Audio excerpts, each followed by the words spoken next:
In my previous article, Granite Cauldron and Boiling Boulders, we discussed boulders and their formation. We looked at several examples where the granite displays unambiguous patterns that perfectly match the known behavior of hot viscous fluids forming drops and flows at atmospheric pressure. We discussed my proposition that this is the result of a massive telluric current, that is, an electric current emerging from below Earth's crust and diffusing into the crust, where it charged a conductive aquifer near the surface, causing electrolysis and generating heat that boiled the sand capping this aquifer. To complete our understanding of the theory, and in particular why the ground boiled, it's time to take a broader view of the mountains themselves to see how the cauldron came to be. It will help if you have also read or watched previous articles on the keystone pattern, because that pattern is a definable, predictable consequence of current discharging into or from the Earth and will be referred to in this article. Repeatable and predictable is as close as it gets to proof, right? We'll look at how the keystone pattern is evident, and then discuss the plausibility of electrolysis and heat making granite from sand. To orient yourself, look at the following Google Earth image. The mountains in question are within the lower area circled. The city on the coast at the bottom of the image is Tijuana, Mexico, and above it, with the large bay, is San Diego. The circles have crosses in the center, and you can see by using the slider that these correspond to deep-cut valleys, and the circles highlight valleys and highlands ringing the cross. You can also see several other circular cross and parallel valleys elsewhere, but the features highlighted dominate the region. In the lower circle, in the lower right quadrant below the cross, is Potrero, where most of the photos in the first part of this series articles were taken. A closer look at this area reveals more patterning to the canyons within and around the circle. The next image shows there are parallel linear canyons in the upper right and part of the upper left quadrants formed by the X. These canyons were cut by electric winds driven by reactive currents on the ground. Reactive currents are induction currents in the electromagnetic field surrounding a discharge. Reactive currents are at 90 degrees to the primary current discharging, so this is a pattern of currents and winds hugging the ground and flowing into, away from, and circling around the center of a discharge coming out of the Earth at the center of the X. The annotation indicates in red where the winds twisted and lifted into a tornado along the left hand of the cross, and opposite on the right is an area shaded green where electrical sputtering took place, leaving a large flat-bottom valley. Both of these and linear winds are predicted by the keystone pattern, as are the lower quadrant winds, which the canyons show blew radially away from the axe in the left quadrant and blew circumferentially around the axe in the right quadrant. In the next annotated Google Earth image, the slider shows yellow and orange annotations where shock waves left tetrahedral patterns in the mountains. The orange tetrahedrons were from supersonic winds exiting the tornado. Tornadoes are a class of weak plasma discharge known as a Markland current. It is, in fact, a coaxial circuit from cloud to ground, with a positively charged current spiraling up on the outside, which is the dusty part of the tornado we see. And there is also a central downdraft of negatively charged current. It's this central downdraft that blows out from the bottom of the tornado at supersonic speed that caused standing wave tetrahedrons to form in its blast zones in the left quadrants of the circle. We don't notice this outflow wind in the puny little tornadoes we see today because, one, nobody's looking for it, and B, it's overwhelmed by the positively charged bulk of dusty wind being drawn into the rising outer rotation. But in the amped-up, high-pot electric storm that made this tornado, the negative outflow was substantial, and it carved into the ground to slip beneath the spiraling positive inflow, and that is why its marks can be found on the landscape.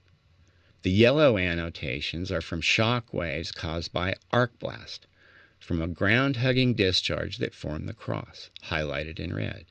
This filament of arcing discharge heated and vaporized everything in its path, and the explosive wind of expanding gas left shockwave separation bubbles that form these tetrahedrons.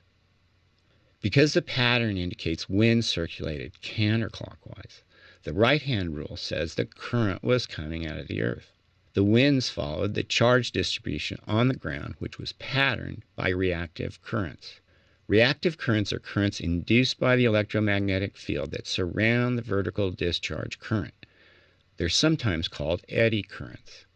As the discharge circuit sparks, the EM field rotates, creating an interference pattern on the ground between magnetic induction and electric field induction, which are at 90 degrees to each other at the center of the discharge. All of the features shown can be found in craters and mountains all over the planet, and some other planets, because it's what electricity does. It's a predictable, repeatable, fractal, naturally occurring proof that we live in an electric universe. And like us, gravity is just along for the ride. But more specific to the Boulder Cauldron, this pattern confirms that the electrical discharge wells from the Earth, and its charge concentrated at the center of this X. X marks the spot. The magnetic field forms the ring around it. But magnetism takes time to develop and so is out of phase with the electric field, allowing hysteresis into the circuit, and standing waves result. Each quadrant exhibits a particular shape of charge distribution as the EM field modulates, as leading and lagging induction currents form, and the dominating force shifts from the magnetic to the electric field. This pattern is just an interference pattern, like the bars of light produced in the famous two-slit experiment. It's more complex because it involves multi-phase alternating current and magnetic fields, which are things that have stumped consensus science for the past century. This pattern should be well understood and well recognized, but it's not, even by electrical engineers, because they don't dive deep into understanding the flow of energy and ignore the obvious influence of the ether. They use convenient approximations, graphs, and models, and ignore the fidelity in fundamental waveforms. The ground-sky interface represents a huge wall of resistance. Current welling from the ground suddenly loses its conductor, all the water and metal in the ground, and meets the high dielectric air. Even if the air was a conductive, dusty plasma, as it most certainly was at the time this happened, the change in density from solid state to gas presents a huge step resistance. Resonant frequency discharge occurs when back EMF forms reflecting off of this resistive barrier, and it superpositions, matches frequency, resonates, in other words, like a shock wave, and forces the energy orthogonally from the vertical plane to the horizontal across the face of the Earth, gouging channels in its path due to the fact the energy wants to stay in the ground where it finds conductance, and because its arc blast is an explosive wind. To better understand the patterning, it helps to see the vertical channeling that occurs in coronal discharge currents. Dark mode, drift, or coronal currents are used in manufacturing to electrically apply coatings, a process called sputtering, or to remove material, a process called EDM. In both processes, there are two electrodes, one giving up material and one gaining material, a cathode and an anode, and a circuit through the atmosphere between. Such currents pattern themselves into circuits of two-way positive and negative channels. These channels are what appear at opposite sides of the X, where sputtering occurred on one side and a Markland current occurred on the other. Positive and negative biased plasma channels, precisely as experiment produces in a point-to-plane coronal discharge. As shown in the diagram, primary reaction channels in a coronal discharge. When these mountains were built, the electrodes were the Earth's crust, the ground, and plasma charge concentrated in the clouds, a storm. This formed an electric field geometrically similar to a classic point-to-plane discharge in the air. The footprint of a tornadic wind in a sputtering juxtaposition, precisely as experiment predicts, is worth noting.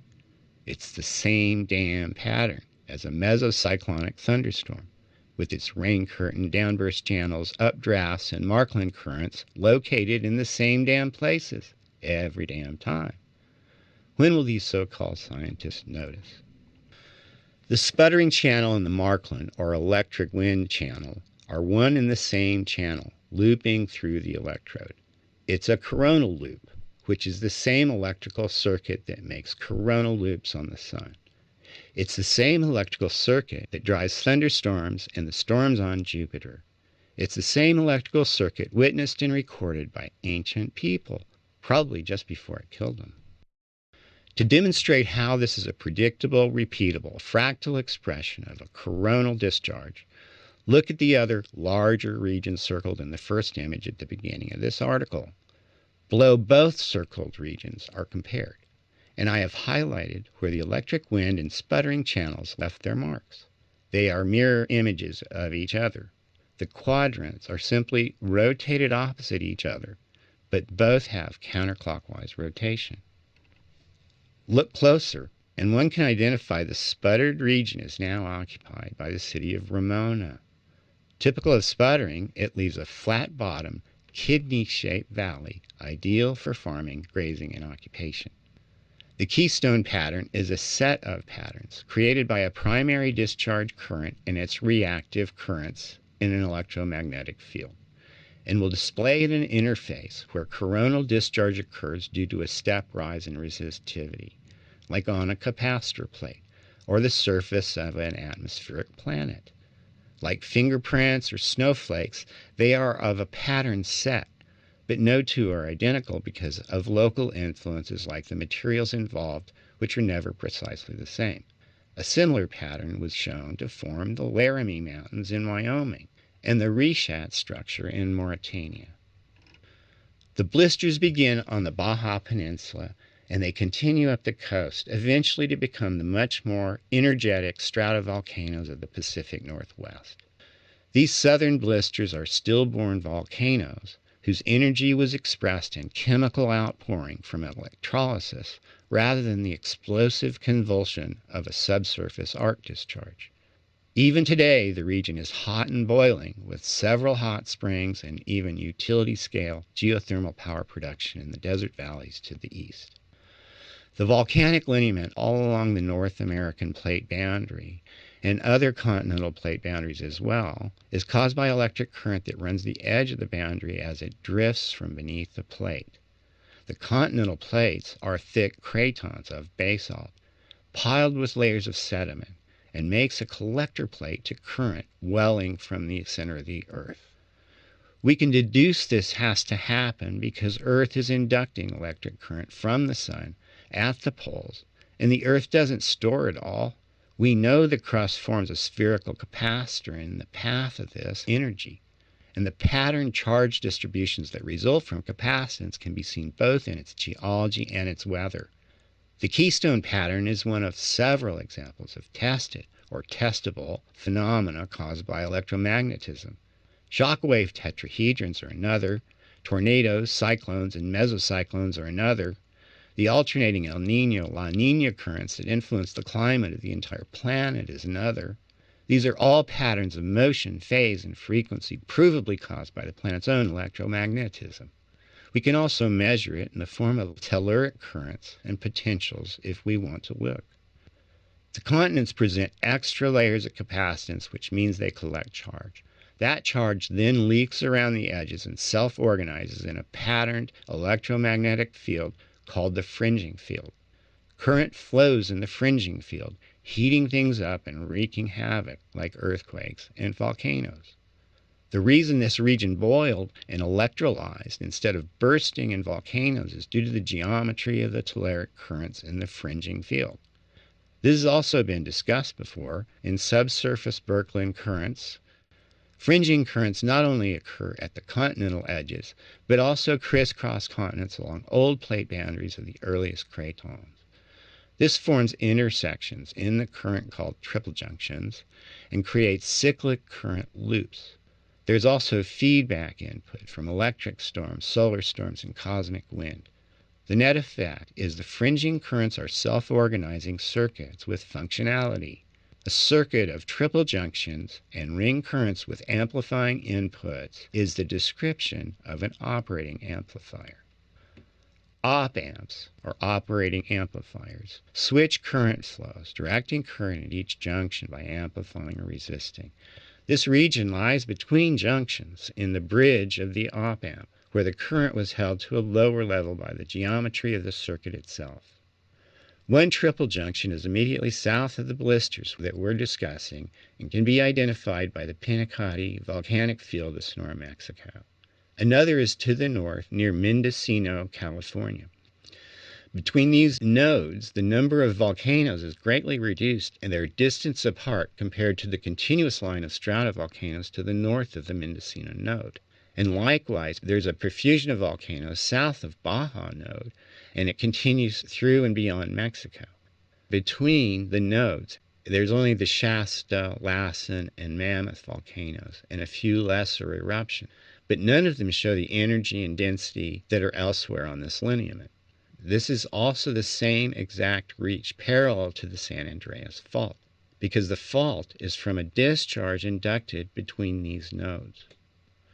It all makes perfect sense looked at as an op-amp circuit.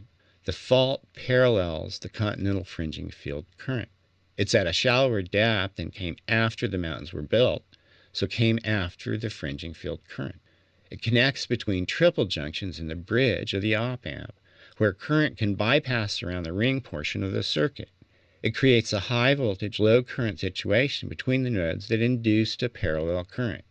This is sometimes called stray capacitance because the induced filament is field aligned to the bridge current and it acts like two thin linear plates of a capacitor.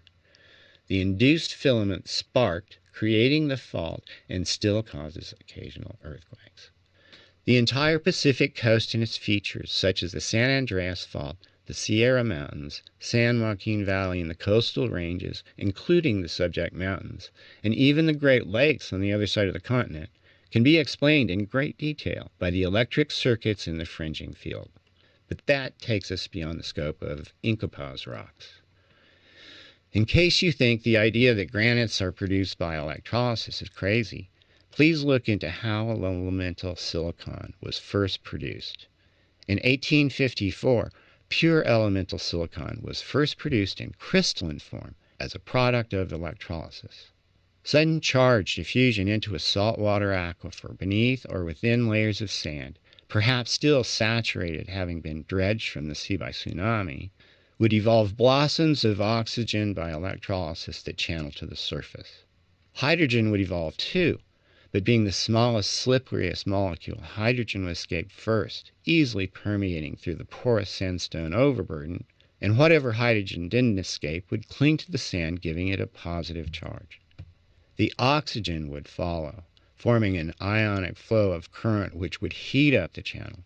Electrolysis itself does not generate heat, but the current of ions, free electrons, and chemical reactions would. It would boil and superheat the water, perhaps bringing it to triple point, where electrolysis more freely takes place. Oxygen would react with ions in the sand, especially iron. There's every evidence of this, as the rock and ground are suffused with iron pyrite, mica, and the orange stain of iron rust.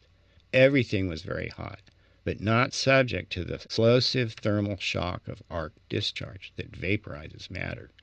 Granite, like 95% of all rock on the planet, is composed of silicon and oxygen in the form of silicates like quartz. Almost all rock are essentially silicon, oxygen, and small percent of other elements. Oxidation is a reaction whereby oxygen, in this case, gives up electrons to become a cation, and another element gains the electrons to become an anion. When iron rusts, the iron is oxidizing because the iron is stealing electrons to become iron oxide. Any metal except gold will oxidize. Silicon is particularly wont to oxidize with oxygen to create rocks. Granite in particular is a conglomeration of micas, clays, quartz, and feldspars. They are all crystalline compounds of electrically bound silicon and oxygen. Now, silicon melts at 2,577 degrees Fahrenheit, and it boils at 5,909 degrees Fahrenheit. However, it's unlikely temperatures this high were reached to boil the granite. Application of an electric field with both AC and DC currents has been tried and proven to lower the melting temperature of silica substantially, even to only a few hundred degrees, temperatures one can achieve in a conventional oven. Therefore, if electrolysis occurred, the electric fields generated would have naturally lowered the melting temperature by helping disassociate the crystalline bonds and liquefy it. The presence of water also lowers the melting and boiling point of silica. Electrolysis is accelerated by heat, salt water, and capillary action, all present in this situation. The reaction is especially helped if the water is supercritical. That could be the case for water welling up from the deep under significant pressure at a temperature that melts sand. The piezoelectric effect of current in the rock crystal itself would have had an effect too, amplifying the release of free electrons and literally vibrating the rock. Electrically, granite is an excellent conductor, a chemical sink for oxygen, and under stress, a piezoelectric generator. Essentially, all the conditions to promote boiling and electrolysis are present, from the materials to the energy welling from deep in the earth. To show how easily granite conducts electricity, the following film, produced by James Hammond, shows coronal discharge across an air gap between a granite block and electrodes. Notice that current diffuses entirely through the granite, expanding to reach the entire electrode on the bottom. Also note these discharge filaments are little plasma tornadoes. This may give you some visual clue as to what the granite cauldron once looked like. After some time, the coronal discharge begins to eat away the rock, forming conductive channels that stars current from other filaments and focuses it ultimately into an arc mode discharge. Jim's experiment is reversing the process of granite creation by disassociating crystalline bonds and melting and dissolving the rock. Only electricity can do that, both construct and destruct matter. Interference is always either constructive or destructive, which brings up a bigger question. What is your interference pattern? What energy do you project? We live in a fractal universe of energy and information, holographically presented us from without and within. Look inside to find the universe, because every element of a hologram contains the entire image. Every element of our being holds the answer if we let the signal through.